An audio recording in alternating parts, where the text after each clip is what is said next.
Hey guys, in this video we're going to take a look at how you can repeat music on iPhone 12 or iPhone 12 Pro.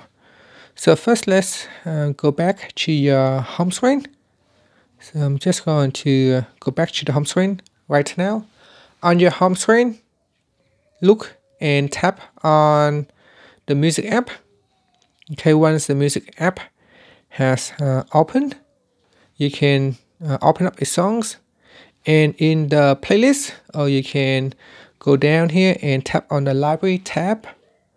Then in here you want to tap on playlist and open up the playlist that you would like to play, and then just tap on the play button, and you want to bring up the music player, so tap on the music player which has been minimized at the bottom here.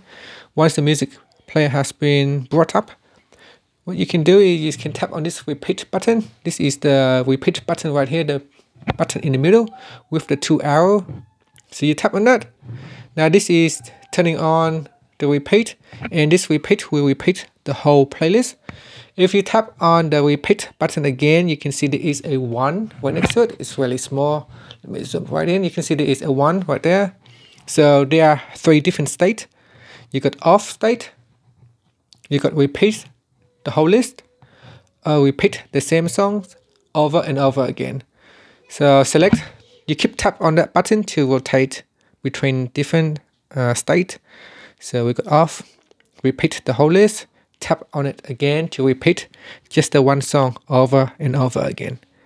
And that's it. So that's how you can turn music repeat on or off on your iPhone 12 or iPhone 12 Pro. And finally, you can swipe up to go back to the home screen. Thank you for watching this video. Please subscribe to my channel for more videos.